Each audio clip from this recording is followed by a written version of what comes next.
प्यारे बच्चों नमस्कार। हमारे YouTube चैनल ईश्वर सर मैथमेटिक्स सॉल्यूशन में आपका स्वागत है। आज की इस वीडियो में हम कक्षा 11वीं एनसीईआरटी गणित की प्रश्नावली 1.1 के प्रश्न क्रमांक 4 से 6 तक के सवालों को हल करेंगे।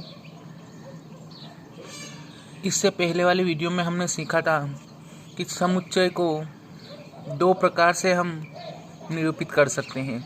एक तो होता है सारणीबद्ध रूप, एक समुच्चय निर्माण रूप।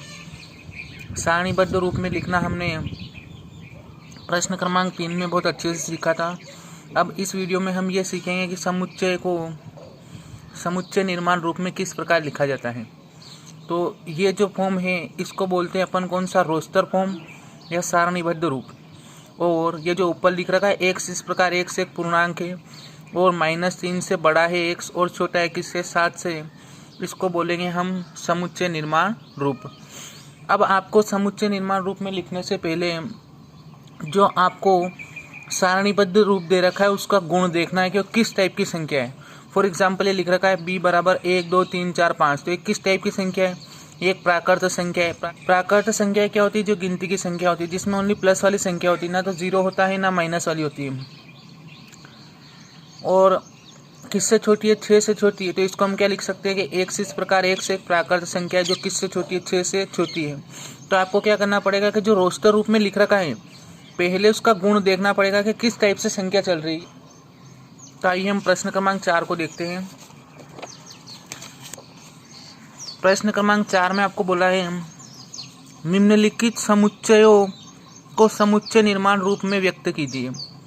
ये जो है ये कौन से रूप में लिख रखा है, रोस्टर रूप में, और इसको हमें कौन से रूप में लिखना है, समुच्चय निर्माण रूप में। तो समुच्चय निर्माण रूप में लिखने के लिए सबसे पहले आप देखो कि संख्या किस टाइप से चल रही है। 3 दूनी 6, 3 तिया 9 और 3 चौक 12, यानी 3 के गुणज के रूप में। तो आप इसको ऐसा लिख सकते हो कि x इस प्रकार x 3n के रूप में चल रही है, यानी 1 2 3, और n की वैल्यू क्या है, जहां n किससे बिलोंग करता है, नेचुरल नंबर से, तथा ये n की वैल्यू कहाँ तक है, 3 का पहाड़ा कितनी बार बोला, 4 बार। तो n की जो वैल्यू है वो 1 से बड़ी है और 4 या 4 से छोटी है। इस टाइप से आप इसको लिखोगे तो आएगा आपके, नाम दे देते हैं हम इसको a बराबर x इस प्रकार x, ये जो संख्या है 3 की गुणज यानी 3n के रूप में है ना। यहाँ n की वैल्यू क्या है, 1 भी है, 2 भी है, 3 भी है, 4 भी है, क्योंकि 3 का पहाड़ा कहाँ तक बोला गया है, इसमें 4 बार। तो आएगा आपके x इस प्रकार x 3n, जहाँ n किससे बिलोंग करता है, नेचुरल नंबर से। और कोई ना कोई लिमिट है इसकी, कहाँ तक है, 4 तक n की वैल्यू। अगर यहाँ मान लो 15 भी होता तो फिर n की वैल्यू कहाँ तक हो जाती, 5 तक। तो n की जो वैल्यू 1 से बड़ी या इसके बराबर और 4 से छोटी या 4 के बराबर है। ये इसका कौन सा रूप हो गया, समुच्चय निर्माण रूप। अब आप क्वेश्चन नंबर 2 देखिए। क्वेश्चन नंबर 2 में दे रखा है 2 4 8 16 और 32। तो इसकी सबसे पहले क्वालिटी देखनी पड़ेगी, नंबर किस फॉर्म में चल रहा है। नंबर ऐसे चल रहा है स्क्वायर के रूप में। देखिए आप, ये 2 की घात 1 कितनी होती है, 2, 2 की घात 2 कितनी होती है, 4, 2 की घात 3 कितनी होती है, 8, 2 की घात 4 करेंगे हम तो क्या आएगा, 16, 2 की घात 5 कितना होगा, 32। तो ये 2 की घात के रूप में चल रहा है, यानी 2 की घात n के रूप में चल रहा है। और n की वैल्यू कहाँ तक है, 1 से 5 तक। तो इसको लिखेंगे हम, यह है a बराबर x इस प्रकार x किस फॉर्म में चल रहा है, 2 की पावर n, जहां n की वैल्यू कौन से नंबर है, नेचुरल नंबर। और n की वैल्यू कहां से कहां तक है, 1 से बड़ी है इसके बराबर है और 5 से छोटी या 5 के बराबर। क्वेश्चन नंबर 3 देखिए आप, ये किस फॉर्म में चल रहा है, ये 5 की घात 1 कर दे तो 5 आएगा, 5 की घात 2 करेंगे तो क्या आएगा, 25, 5 की घात 3 करेंगे तो 125 आएगा, 5 की घात 4 करेंगे तो क्या आएगा, 625। तो 5 की घात n के रूप में चल रहा है। तो इसको लिखेंगे हम a equal to x such that x किस फॉर्म में चल रहा है, 5 की घात n, और n की वैल्यू कहाँ तक ली इसने, 1 2 3 4, यानी 5 की घात 4 तक ली इसने। तो आएगा जहाँ n किससे बिलोंग करता है, नेचुरल नंबर से, और n की जो वैल्यू है वो 1 से कहाँ तक है आपके, 4 तक। तो एक चीज़ आप ध्यान रख लें, आपको समुच्चय निर्माण रूप में ये चीज़ तो लिखनी है, एक्स सच दैट एक्स, यानी एक्स इस प्रकार एक्स। उसके बाद आपको उन नंबर की क्वालिटी देखने की, किस टाइप से चल रहे हो, गुणज के रूप में चल रहे हैं या किसी की घात के रूप में चल रहे हैं। अब आप इसमें बताइए मुझे, 2 4 6 और कंटिन्यू चल रहा है, इसमें कोई लिमिट नहीं है, तो ये लास्ट में ऐसा नहीं लिखना पड़ेगा आपको, है ना। ये 2 के गुणज है सब, है ना। इनको हम 2 के गुणज भी कह सकते हैं, या तो ऐसा लिख सकते हैं कि एक्स इस प्रकार एक्स 2 के गुणज, या फिर ऐसा लिख सकते हैं कि एक्स इस प्रकार एक्स समप्राकृत संख्या, दोनों एक ही बात है। तो एक्स इस प्रकार एक्स बराबर एक कौन सी संख्या है, सम संख्या है, सम प्राकृत संख्या। 2 के गुणज का मतलब होता है जो 2 के पहाड़े में आएगी वो सब 2 का गुणज है, और जो सम संख्या होती है वो सभी 2 के पहाड़े में आती है। तो आप यहाँ ऐसा भी लिख सकते हो, एक्स इस प्रकार एक्स 2 की गुणज, या एक्स इस प्रकार एक्स एक समप्राकृत संख्या। क्वेश्चन नंबर 5 देखिए इसका, इसमें लिखा है 149, कंटिन्यू कहाँ तक, 100 तक। ये किस फॉर्म में चल रहा है, अगर मैं 1 का स्क्वायर करता हूँ, 1 का स्क्वायर करता हूँ 1 आएगा, 2 का स्क्वायर करता हूँ 4 आएगा, 3 का स्क्वायर करेंगे तो क्या आएगा, 9। इसी प्रकार से चल ही रहा है, लास्ट में कहाँ तक, 100। तो 10 का स्क्वायर अगर हम करते हैं तो क्या मिलेगा आपको, 100। इसका मतलब ये एन स्क्वायर की फॉर्म में चल रहा है। इसको लिखेंगे हम एक्स इस प्रकार एक्स एन का वर्ग, यानी यहाँ 1 2 3 4 5 6 कुछ भी हो सकता है, एन की वैल्यू कहाँ तक, 10 तक। जहाँ एन किससे बिलोंग करता है, नेचुरल नंबर से, और एन की वैल्यू कहाँ से कहाँ तक है, एन की वैल्यू 1 से 10 तक है। आई होप ये क्वेश्चन आपके अच्छे से समझ में आ गया होगा। अब इसका हम क्वेश्चन नंबर 5 देखते हैं। इसमें आपको क्या बोला, निम्नलिखित समुच्चयों के सभी अवयवों को सूचीबद्ध कीजिए। सूचीबद्ध करने का मतलब आपको इनको रोस्टर रूप में लिखना है, रोस्टर रूप या सारणीबद्ध रूप।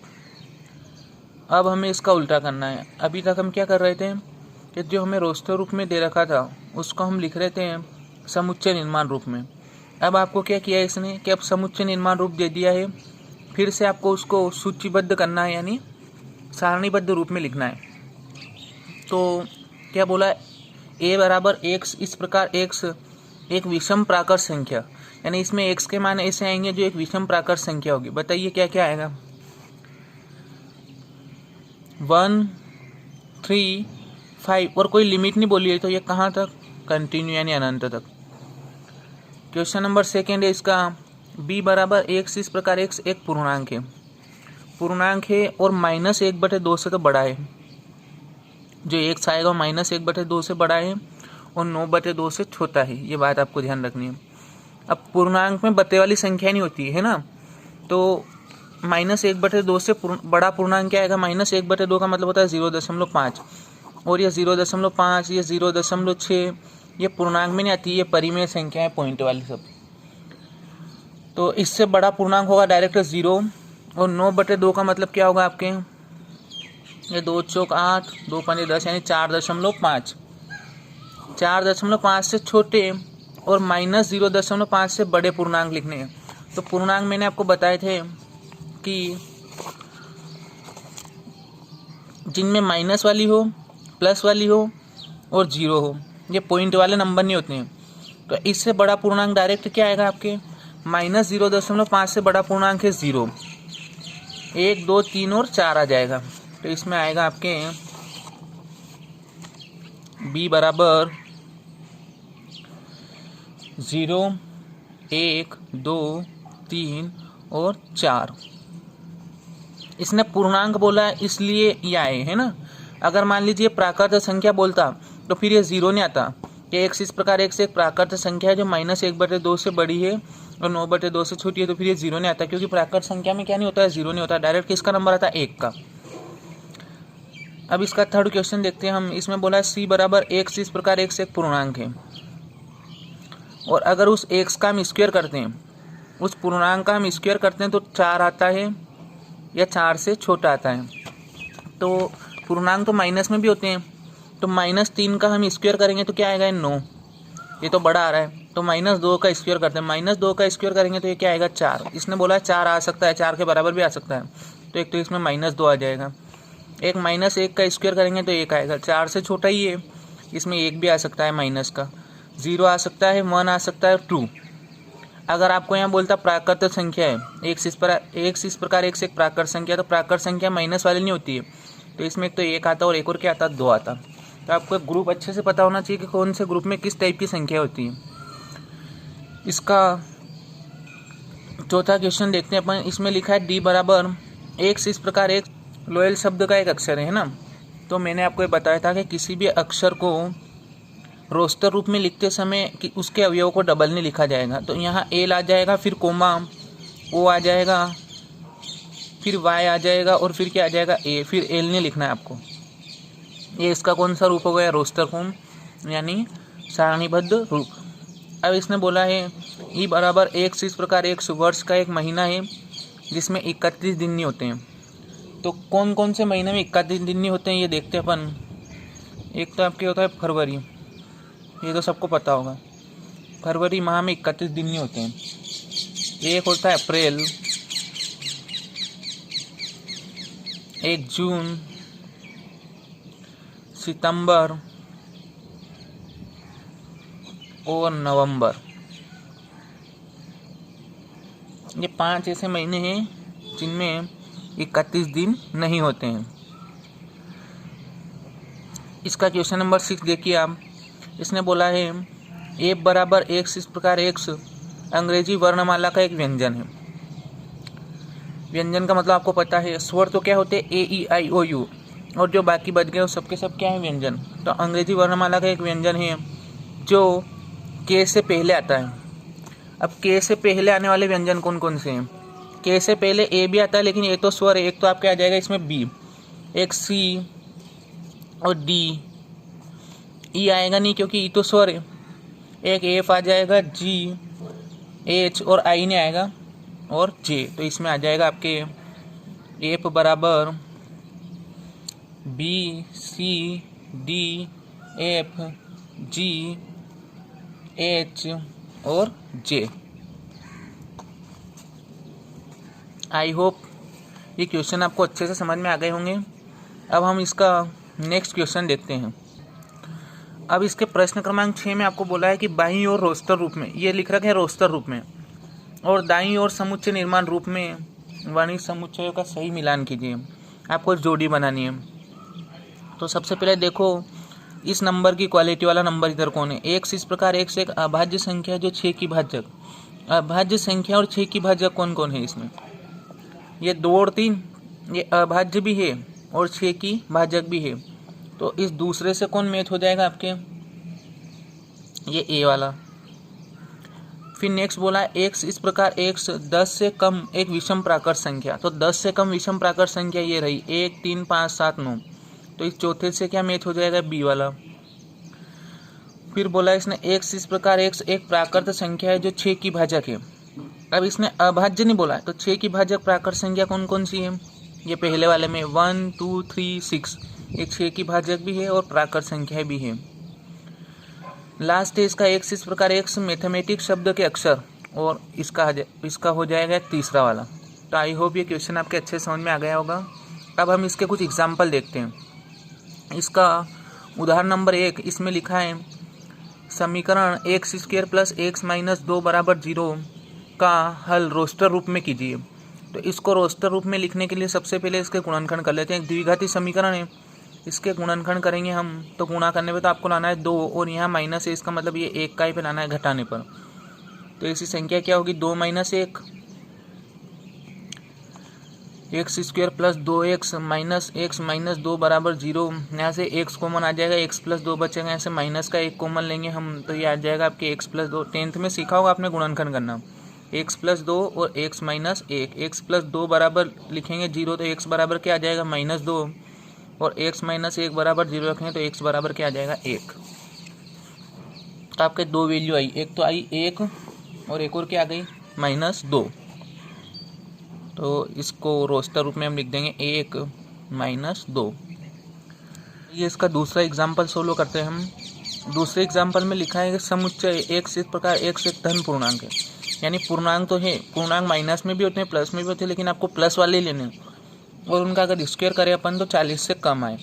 तो एक तो 1 का स्क्वायर करेंगे 1 आएगा, 2 का स्क्वायर करेंगे तो क्या आएगा 4, 3 का स्क्वायर करेंगे 9 आएगा, 4 का स्क्वायर करेंगे 16 आएगा, 5 का स्क्वायर करेंगे 25 आएगा, और 6 का स्क्वायर करेंगे 36 आएगा, और 7 का स्क्वायर अगर अपन करते हैं तो 49 आएगा। लेकिन हमें 40 से कम वाले लेने, तो संख्या क्या हो जाएगी 1 2 3 4 5 6, यानी इसको लिख देंगे हम 1 2 3 4 5 और 6। माइनस वाली क्यों नहीं ली, क्योंकि यहाँ क्या बोला है पूर्णांक जो है वो कौन से हैं, धन पूर्णांक है।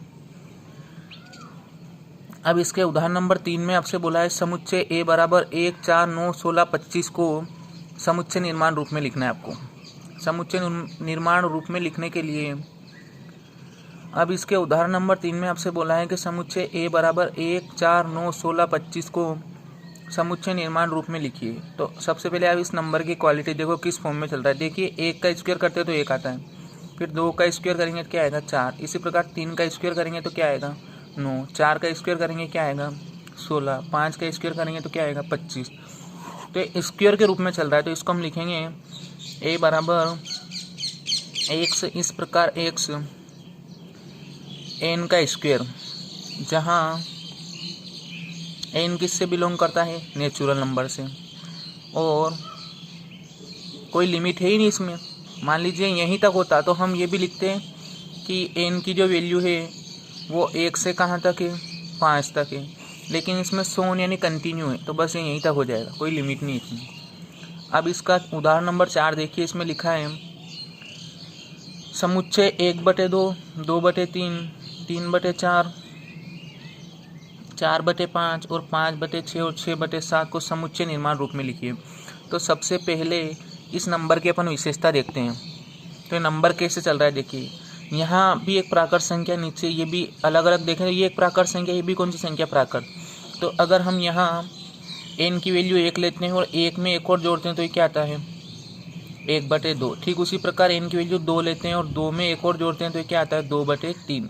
तो ये आपके चल किस टाइप से रहा है, ये चल रहा है आपके n के अपॉन में n+1, इस फॉर्म में चल रहा है। यहाँ हम n की वैल्यू 1 लेंगे तो आएगा 1 और 1+1, तो यानी 1 के अपॉन में 2। फिर n की वैल्यू 2 लेंगे तो आएगा 2/3, n की वैल्यू 3 लेंगे तो क्या आएगा 3/4। तो इसको हम लिख देंगे x इस प्रकार x बराबर n के अपॉन में चल रहा है n+1, जहाँ n किससे बिलोंग करता है प्राकृत संख्या से, और n की वैल्यू कहाँ से कहाँ तक है, n की वैल्यू 1 से 6 तक है। तो n की जो वैल्यू है आपके वो है 1 से 6 तक।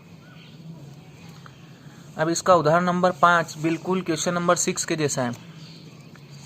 इसमें आपको बाईं ओर रोस्टर रूप में वर्णित समुच्चय का दाईं ओर समुच्चय निर्माण रूप में वर्णित समुच्चय से सही मिलान करना है, आपको जोड़ी बनानी है। तो इस प्रिंसिपल का तो इससे मैच हो जाएगा, पहले का तो क्या आ जाएगा डी वाला। अब इसने बोला x इस प्रकार x एक धन पूर्णांक है जो 18 की भाजक है। 18 की भाजक जिसमें 18 से भाग चल जाए, कौन कौन सी संख्या है 1 2 3 6 9 18, इन सभी से 18 में भाग जाएगा, यानी 18 की क्या है भाजक है। तो तीसरे वाले से क्या मैच हो जाएगा ए वाला। फिर इसने बोला है x इस प्रकार x एक पूर्णांक है और x² - 9 बराबर क्या है 0। तो इसके गुणनखंड हम करते हैं तो आएगा x² - 3 का स्क्वायर, फॉर्मूला लगाएंगे तो x + 3 x - 3, ये फॉर्मूला लगाएं a² - b² का, ये होता है a + b a - b। तो x + 3 बराबर रखेंगे 0, तो x बराबर -3 और x - 3 बराबर 0, तो x बराबर क्या आएगा 3। तो इसका आंसर कौन सा हो जाएगा 3 और -3 ये वाला। x इस प्रकार x एक पूर्णांक है और x + 1 बराबर 1, तो x + 1 बराबर 1 को हम सोल्व करते हैं, इसको उधर भेजेंगे तो 1 - 1, तो x बराबर क्या आ जाएगा 0। तो इससे कौन सा मैच हो जाएगा दूसरा वाला। तो आई होप आपको ये सारे क्वेश्चन अच्छे से समझ में आ गए होंगे। अगर आपको हमारी वीडियो पसंद आती है तो आप हमारे वीडियो को लाइक करें और चैनल को सब्सक्राइब कर दें। धन्यवाद।